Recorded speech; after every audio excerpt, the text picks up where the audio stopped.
Good afternoon. I want to take a few minutes to talk to you about the Taurus TH40 in 40 Smith & Wesson.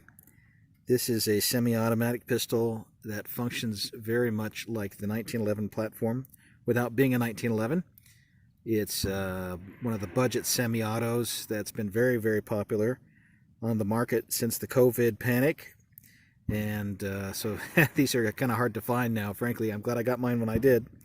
I got mine back in, I want to say, late January, and I've put a few hundred rounds through it, and I've been very pleased with it, again, for the price point. And also, my experienced gun friends, I mentioned this in a previous video, they throw some shade on Taurus as a brand, and deservedly so. My understanding is Taurus quality a few years ago was really garbage. However, this TH40, this specific one I have here, has functioned really, really well. Very few malfunctions. I think after a few hundred rounds, I can still count, on one hand the number of malfunctions I've had. And it shoots fairly accurately, at least for my skill set. I'll dime myself out. Again, middle-aged chief warrant officer, technical warrant, bad eyes, bad reflexes, not the best shot with pistols. But it does okay. And again, I'll put some of that up here on YouTube for you to see in just a sec. You can see the targets and you can see shooting and so on and so forth.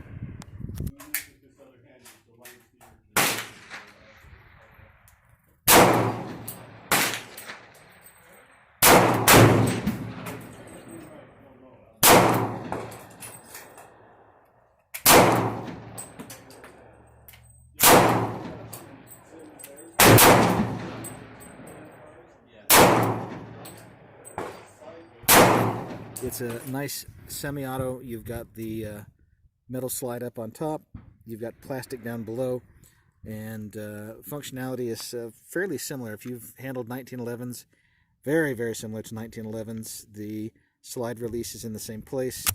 You've got the safety, of course, that's also in the same place, and it's also a decocker. You can see that hammer come down. I'll say, again, I really like that exposed hammer.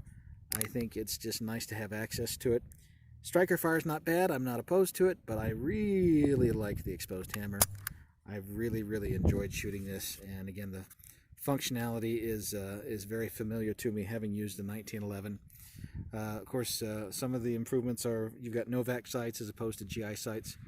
I like that. It does help me when I'm at the range. I think my results are a little bit better. The grip for me has felt very, very good.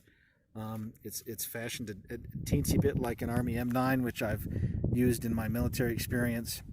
Again, this is 40 Smith & Wesson, which felt recoil is fairly close to a 45 ACP, and I've liked it. It's been really, really nice. Again, your functionality is very, very similar to a 1911, so if you've used those before and you're getting into, quotes, plastic guns, this probably would be something that you would like, especially for the price. You're not going to spend $500, $600, $700 for something like this. I think in total I spent $275 from Gunbroker. Now the prices have gone up again. The quantity has been scarce just because of the COVID panic, and so a whole bunch of people ran out and bought these up all over the country, both this and the TH9. So now they're harder to find, but when you can find them, I think they're worthwhile. Again, I've got a Smith & Wesson M&P in 9mm, and I think this TH40 is at least as good. It is very comparable.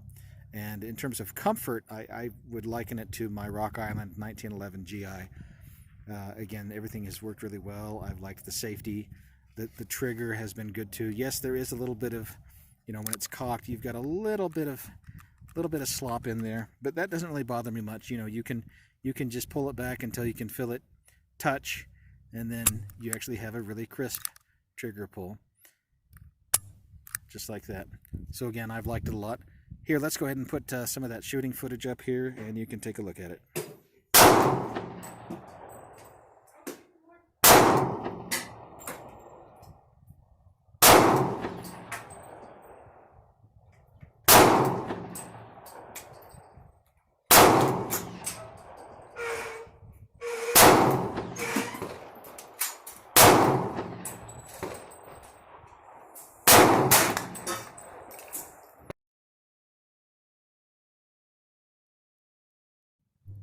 So there we go.